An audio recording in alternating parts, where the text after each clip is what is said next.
Turn on your mics, guys. Can you hear us? Hey. Hang on. Can you hear me? Yep, There we in go. now. Can you see us? I can. Steph, scoot over this way a little bit. There you go. Okay. Pretend like you like him, Steph. Okay. Do we need to get closer? No, you're good. Okay. Good morning. Happy Thanksgiving. Happy Thanksgiving. You guys got a big dinner planned today? Not today. We're going to do it tomorrow night with the kids. They're coming over. Yeah. Everybody's working and all that. Yeah, we did ours yesterday. Yep. So today's a leftovers Thanksgiving. Yeah. Nice and quiet, just Nice me and and Vicky and Dad, Yeah, and not all the mayhem and craziness going on. yeah. I can only take Yeah. out there about a couple days a year. Christmas and Thanksgiving, yeah. Thanksgiving and Christmas, right? Yeah, but you know what? It's really nice now. All of them are at the age where they can do the dishes. Yeah. Awesome. Yeah. And you know what? My grandsons, Jackson Zander, they're 9 and 10. They volunteered to clean up the dessert dishes. So I was a happy camper. Awesome. How'd the apple pie turn out? Huh? How'd the apple pie turn out? You know what? It was good. It was, I didn't even oh my gosh. It was amazing. And it was so pretty. I'll have to send you a picture. I think the Definitely. boys only wanted to do the dessert dishes so that they can lick the plates as they were. I think I'm guessing. Whatever motivates them, hey. Yeah. Whatever it Yes, takes. it's so good to see you guys. You too. Good to see You too. Well, we see you a lot. Yeah. But not like this. Yeah. Not like this. That's right. Yeah. So how are things going? Well, I guess before we get too long into this, you guys better tell everybody who you are. Nice hat. by the Okay. way, Andy. Thank you. Appreciated. Yes, yes. I have Uh, Sadie's shirt on.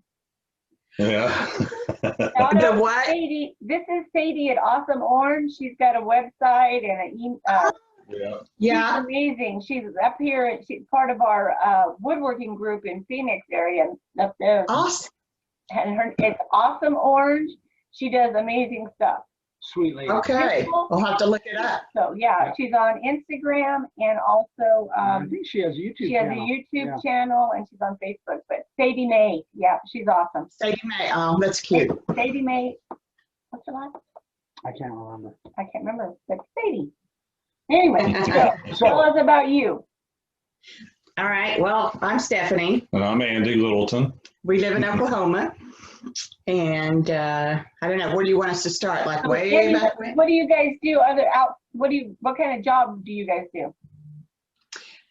I'm a seamstress. My degree is actually in social work, but after that, I helped a friend groom dogs and did some things through special education. Well, my social work career was in special education, and so I did that for many, many years, and then took a break, and then went back as a special or as teacher assistant in the schools for a little while.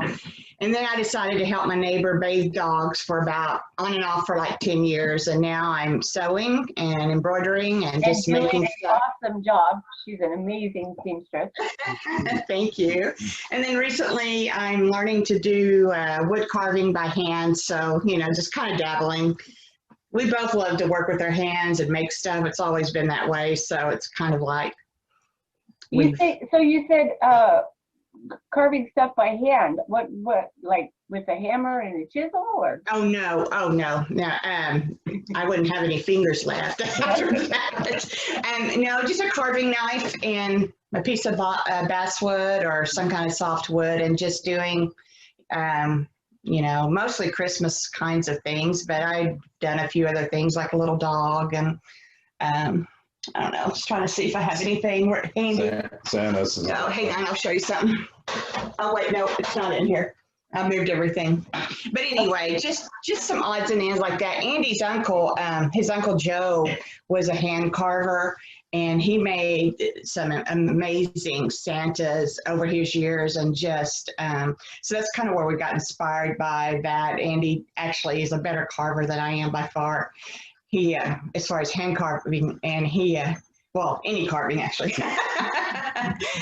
But he's really good at making faces. I usually cut the nose off pretty fast.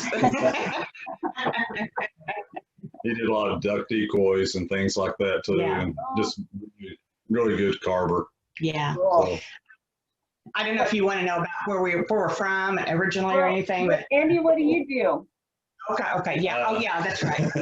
What do you do? I sell electrical material. I'm actually an estimator for a supply house here in Oklahoma City. It's a national chain, and I look at drawings and blueprints and determine what the electrical contractor needs as far as material, and put a bill of material together for them and try to get low, try to help them get the job. And then they've recently moved me to account manager, so they add more responsibility to me, and I spend a lot more time with customers, actually going to see them and talk to them about their needs and helping the salesman make more sales is what I'm supposed to be doing. So I kind of, a little bit of everything at the office.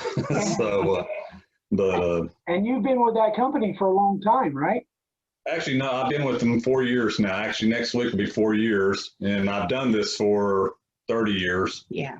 And which I grew up working for an electrician back when I was in grade school, and eventually my dad ended up working for him too. He used to be a lineman, and he ended up hurting his back and couldn't climb poles anymore. So after they told him he couldn't climb poles, he went to work for the same guy I was working for, a guy we went to church with, and a good family friend. And I worked with them through, I worked summers and Christmas break and fall break and spring break and all this stuff for them. And eventually I ended up building electric substations right before we got married. Then after we got married, I traveled all over Oklahoma, Texas, Arkansas, Missouri, building electric substations for a few years, and decided to go back to college and work on my degree, and so I could stay home with Stephanie. And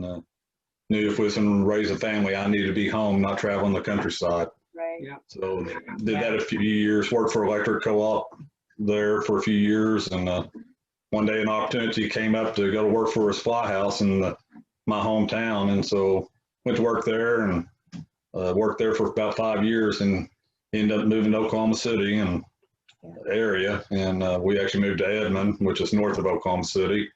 And I worked for a couple of different electrical distributors in this marketplace here. And I was an outside salesman for 20 years. And then with a proof of point, I took on this position as estimator and actually fell in love with it. And been doing that for about 10 years now. So. Fantastic. And how long have you guys been married? Let's see.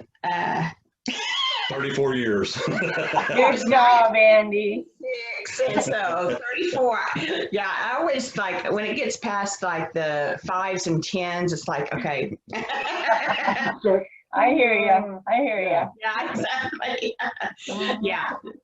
Yeah, I'm the numbers guy. yeah, definitely he's the numbers guy. I'm more of a, go ahead. How did you guys get into the plane carving? How did that come about? Well, it's a funny thing. I took a break from electrical business actually for about 5 years doing home improvements, and I did it for a while, and I got to a point either I was going to have to hire a lot more people or quit doing so many jobs, and workers' comp laws had changed in Oklahoma and several things, and it just is, me and Stephanie talked about it, it's just too much of a headache. I'm the type that when I put my name on it, I'll put my name on it, and it better be good. Right. And Right. when you hire somebody, they don't always do that. No, they And don't.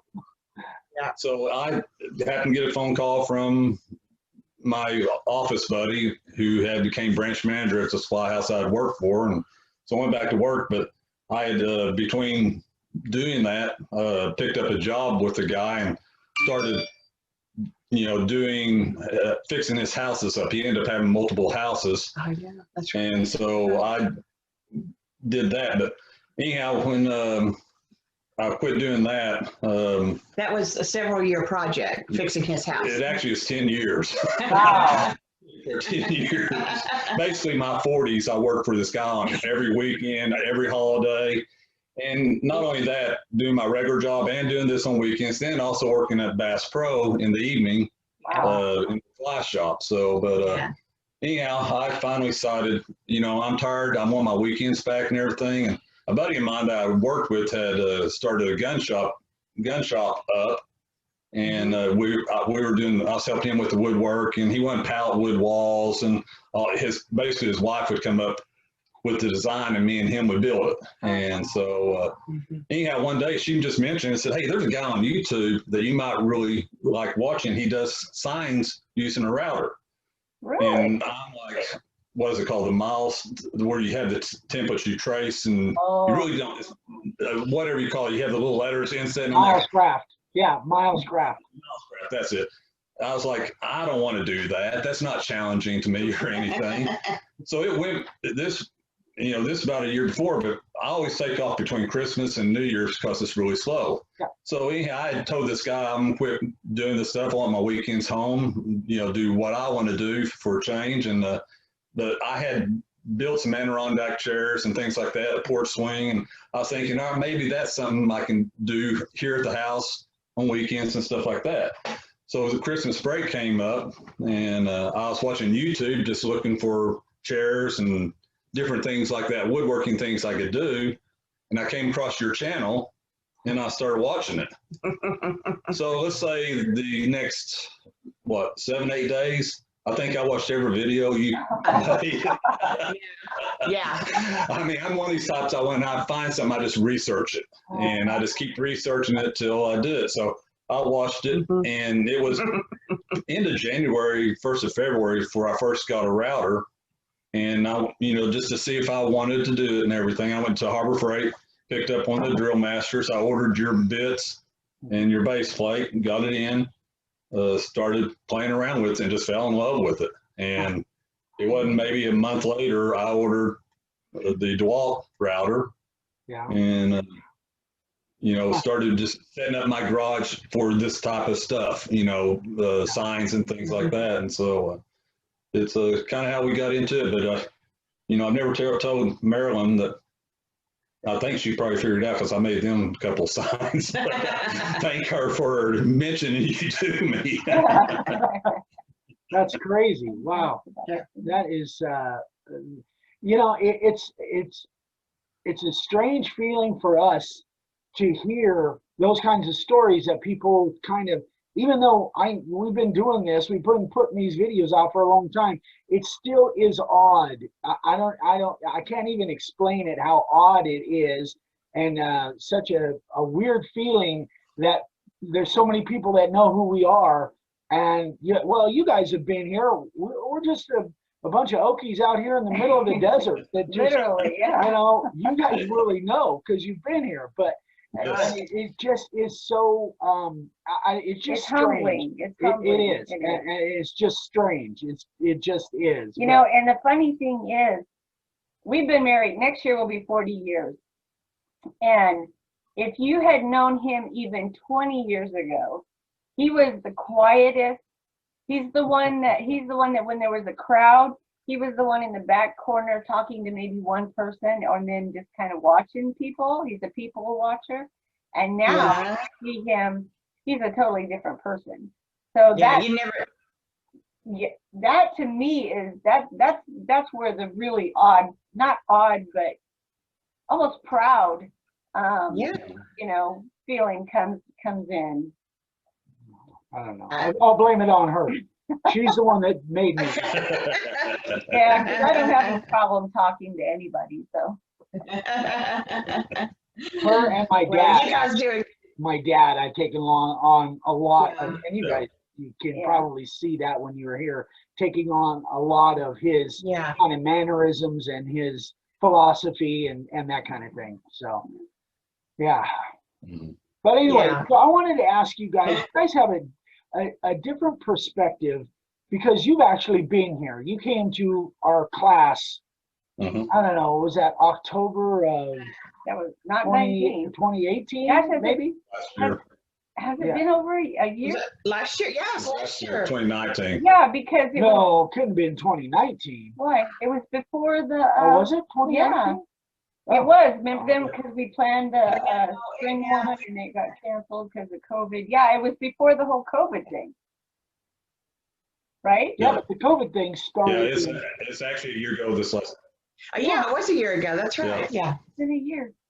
The It's been a COVID- lot happening in the last no, year. It the doesn't. COVID thing started in like what, March? March or Let me see. April. Yeah, so it was last October. Yeah, because y'all was planning on the next one, this past one, and so that'd been right. Yeah, Let's see if I can find my. 2018. no. No, it's 2019. Yeah, Okay, 2018, all we right. didn't do one, but we did All right. two anyway, so yeah. Okay, anyway, you guys were here. You kind of went through, what we did, and that was one of the, although we had done some before, but I felt like that one, I finally kind of got things dialed in to what I really wanted to accomplish. So from a perspective of somebody that might want to come to something, or I'm thinking about doing some online training, but from a perspective of people that have come, can you give us an idea of what you kind of expected to walk away from, and if that was different than what you did walk away from as far as the seminar goes, and anything that surprised you? What did you, what were you expecting when you got here, first of all, I guess? I mean, because we all have expectations of something that, something new. Yeah. And then, Well, you were probably expecting trees, I'm assuming, but we don't have any trees. we have cacti. Actually, no. Well, I sort of was. I expected at least a West Texas type of trees, bushes, or brush fires. She's from West Texas, so that's the reason. Yeah. But go ahead. Basically what you gave us is everything I was thought and hoping for. If the only thing and being that we had kind of a mixture. Frank had been doing this for several years. Yeah. There's a couple other people have been maybe doing it a few years, but there wasn't. Frank was just kind of getting his business going side.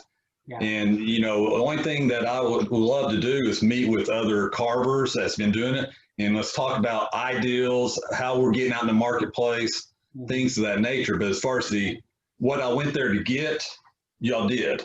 What am I doing wrong? What am I doing right? You can watch the videos, but till you actually see it or have somebody critique your work, it's hard to know if are you doing it right? Right. Yeah. And so we did get everything there. But what I've always hoped is that we have what I call a reunion, and anybody who's been to your class, we all come back and talk about what we're doing as far as marketing and things of that nature. And because that's been one of the hard things. Stephanie's more the Facebook person and whatnot. And she's made me a Facebook page and trying to get it out there, but I haven't got a whole lot of sales from it. Well, I'm not honestly the best PR person either. I mean, I'm a little more socially inclined than he is, but to me, that's a struggle. That's hard. I like to make.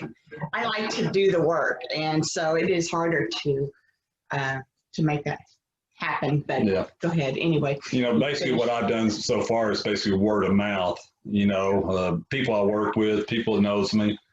I got our neighbor saw something on a neighborhood app, I believe it was, and somebody to wood burn a basket for them, and she said, "Hey, you might contact this guy." And so she contacted me yesterday, and we talked. Basically explained to her a little more what I did. That I don't do wood burning, I do wood carving, and I sent her some samples, and she said, "That's perfect, exactly what I want." Yeah. And, So we've got a bunch of people rooting for us, and guide people our way. So that helps a lot. Yeah, and we just, so basically to answer your question, the carving portion of it, the teaching, 100% right on what I was expecting, what I got, everything was great. You talked about the spraying, that's another concern I had is, am I overspraying, underspraying? Yeah. Till you see it in person, it's a little hard to tell, so it's a little bit, like I said, your video you had where you had 3 letters and you tried a heavy, medium, and fine. Right. It's a good example, but until you really see it in person, it's really hard to see how fine it is. And, Yeah. and this day I still have a problem overspraying, but it's a great class. I'm one of these guys. I love talking to people. Get them one-on-one. I grabbed your dad several times and we'd be talking about different things and whatnot. And I don't like being antisocial, but I love talking to people how they got their business started. Even the electrical business, when I get to talk to the owner of the company, I start, what made you decide to go in business yourself, how you got there, what you did to get there. Yeah. What's the good things, the bad things, things of that nature. So it's yeah, and I'm the same way. I'm the same way, really, especially when it comes to entrepreneurship. I love people. Number one, I just love stories. I love stories about how businesses start and what they evolve into and how they've navigated and maybe changed something from what they really started as, and then they went on to, it kind of led to something else. I love those kind of stories, but the personal experience of what people have gone through and kind of what they wish they'd have done different, and what they did right, what they did wrong. So yeah, I have that same kind of thing, that natural curiosity on how all that stuff goes. Yeah, absolutely. Yes. Yeah. That's the senior moments when your dad is talking about starting out and the different things he did. I love that whole episode, and just it's amazing all the different things your dad's done, and the businesses and how he got to where he's at today. And and it's a pure example of, hey, just because you start here doesn't mean that's where you're going to finish. Right. And it's the path of getting there. And sometimes people, if they start veering, they get a little concerned and afraid that they're veering too well. And sometimes it might be, but sometimes it's a good thing. Yeah. And,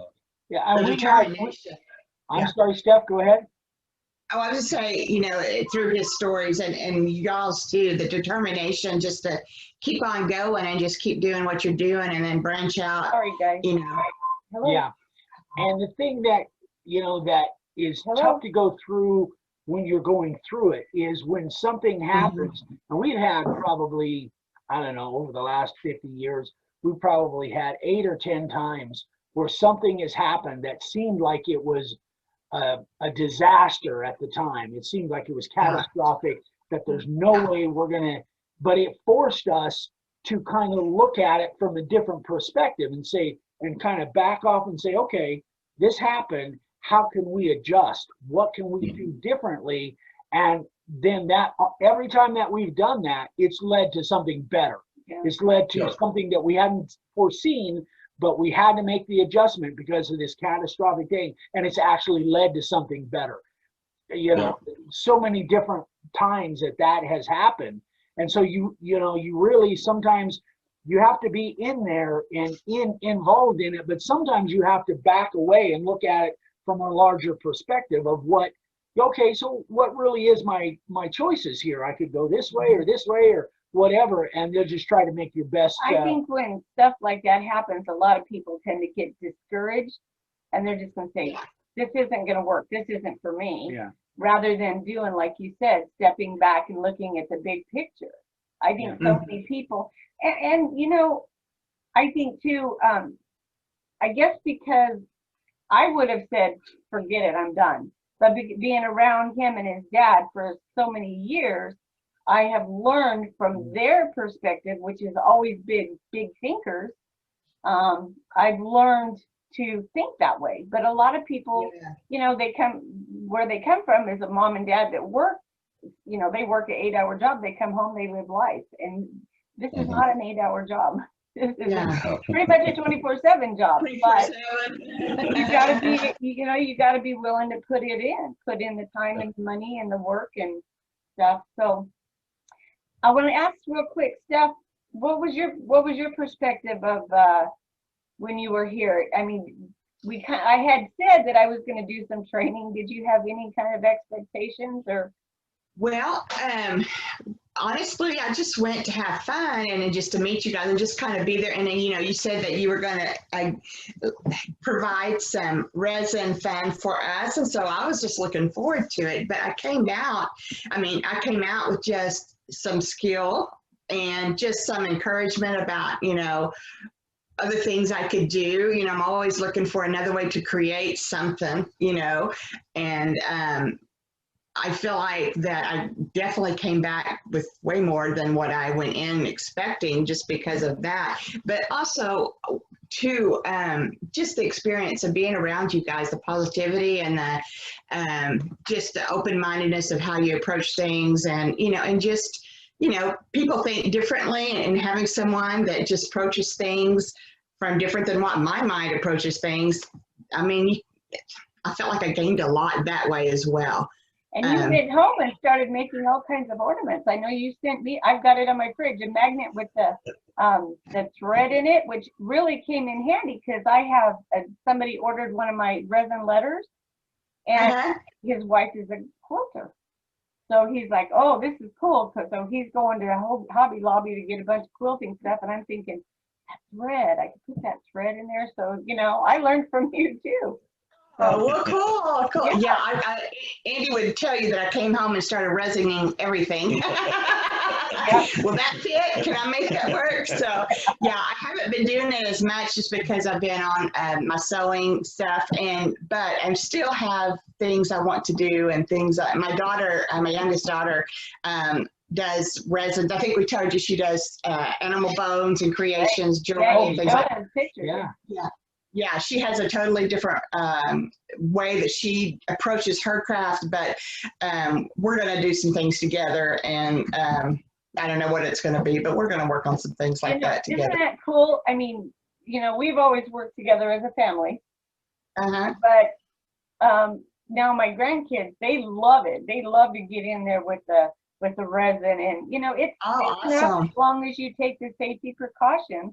There's no reason they can't get in there and create, and they love it. So, you know, raising your kids to think the same way you do, or your grandkids, to give them that perspective. And, you know, they love, you know, they're 9 and 10, the boys, and they love to hang around Dave and just follow him around and help him do this and that. That teaches them, you know, so much too, you know, that we're hoping to implement into their little brains. You know, you're not limited. Your only limitation is, you know, your imagination. Yeah.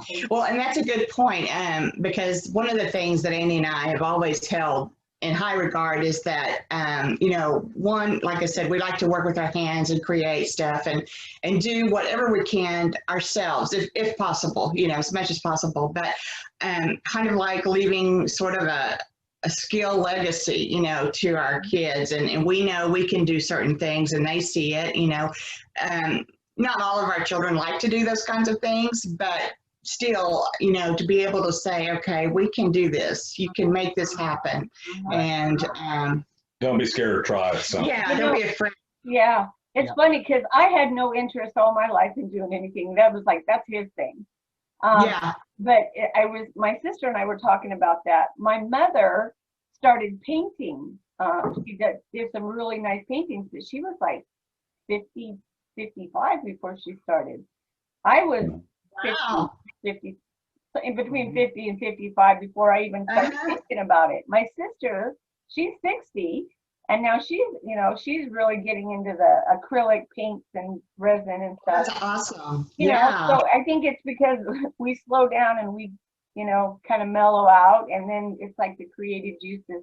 You know, we're not so focused on life, raising the kids, making sure the laundry's done, da-da-da-da-da. I don't care if that crap's done now. The kids are raised and gone. So now I can play. So that's my perspective. I know. That's how I feel. That's my story, and I'm sticking to it.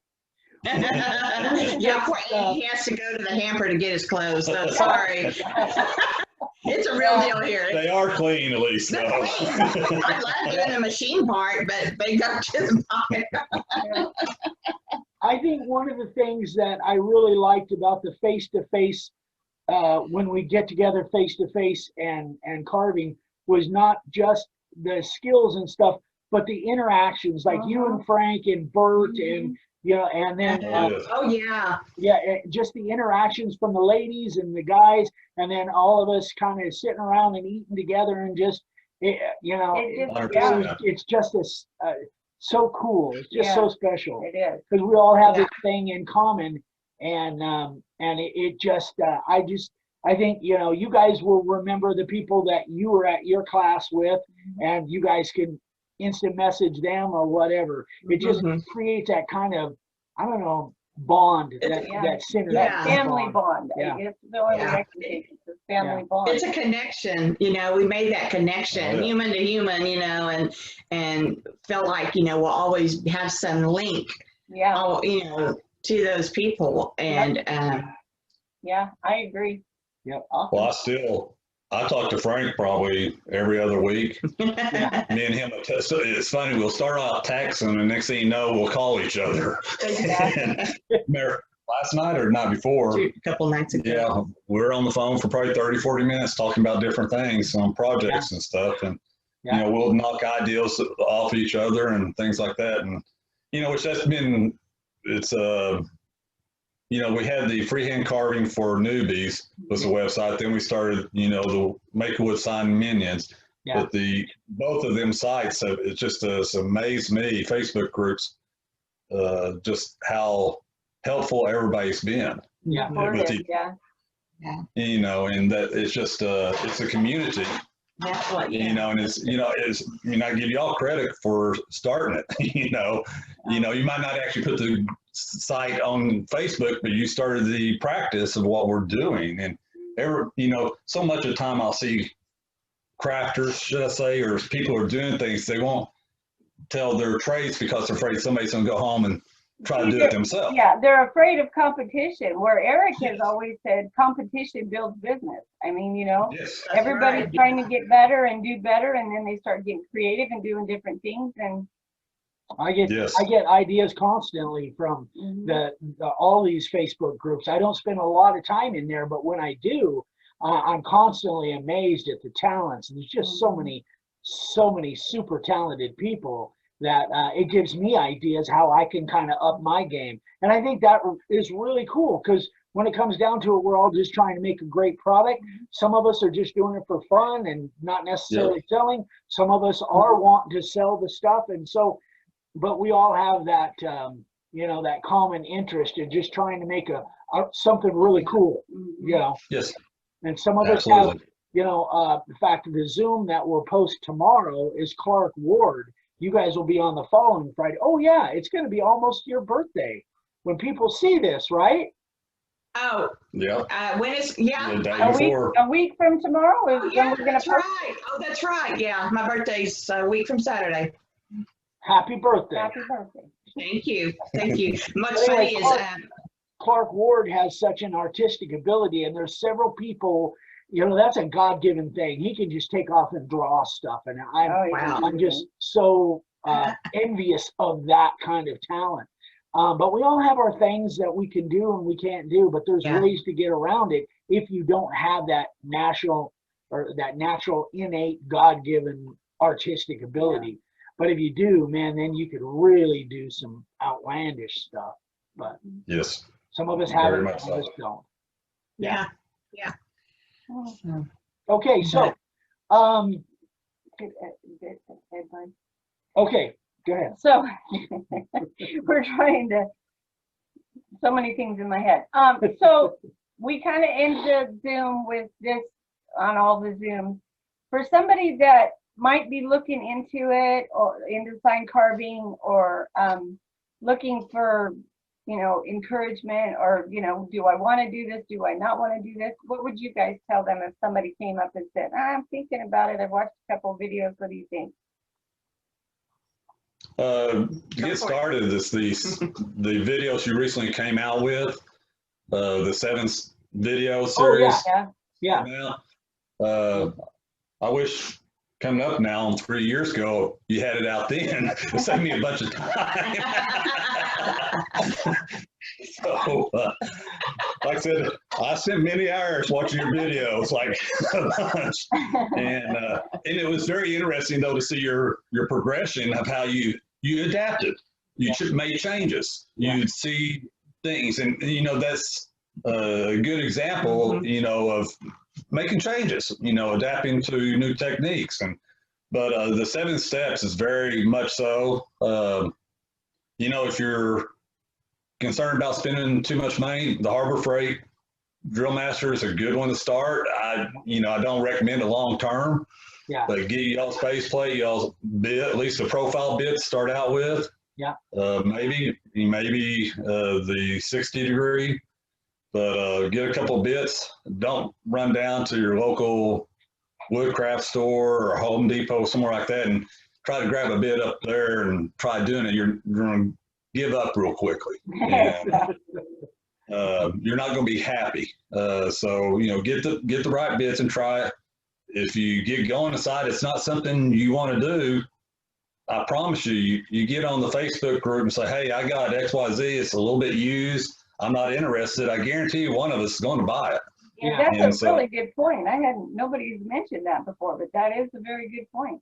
Yeah. And, you know, and it's not a terrible amount of money, but like I said, if it's something you don't enjoy, hey, don't push it. But remember, you don't start out carving like Cody does, and some of these other guys have been doing it for a while. It takes time. It takes practice. You know, my first sign I did, it ended up pretty nice. My second and third went to the burn pile. So, you know, you hit wall, you tried things, and, you know, they may not work this time, but next time you try them, you learn something from them. Right. And don't get frustrated, don't give up. You know, keep trying different things. And it's just, you know, it may not work today, but a month down the road, something clicks and it works perfectly.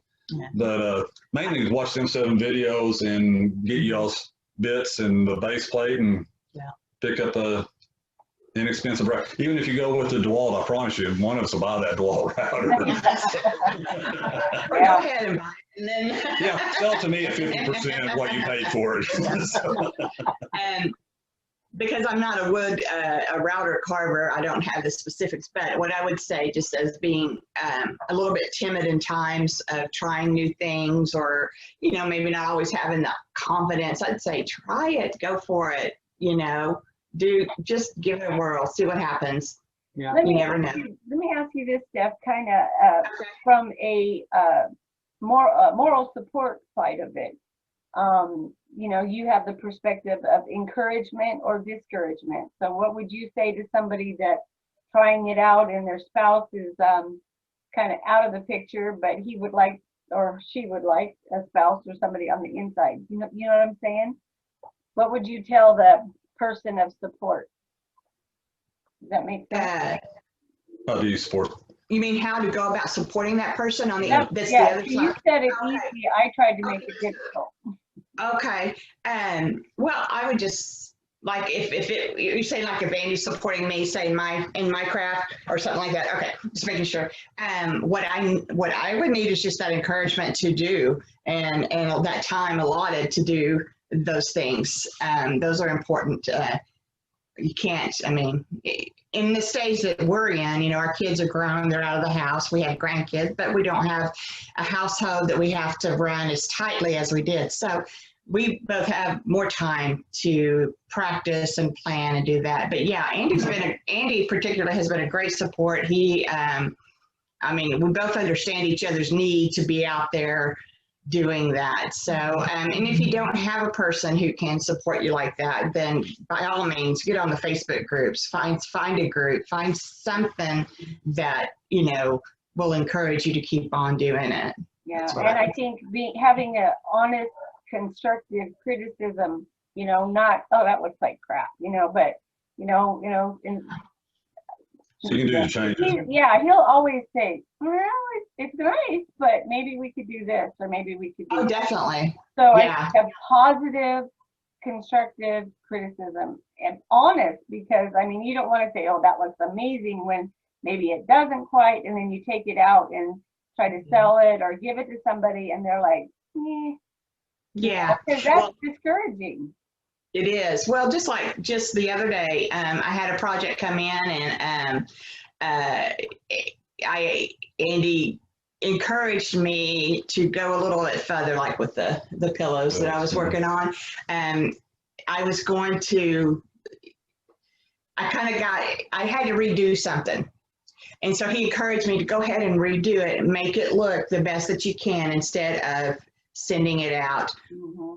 Not quite as good as it could have been. Right. So, you know, he gave me that. He says, you know, I think that you'd be happier with, and I said, and he's right.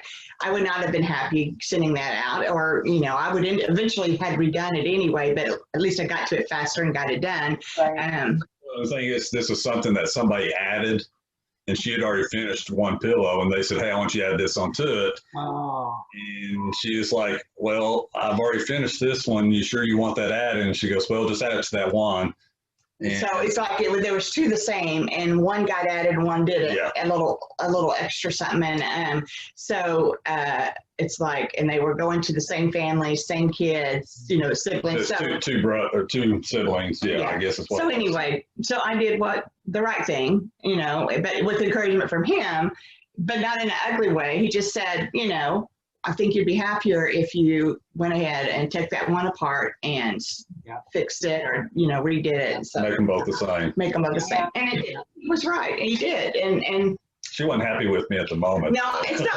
I wasn't unhappy with him. I was just frustrated because, you know, I see this list of stuff that I need to get done. And it's like, dang, that was almost done.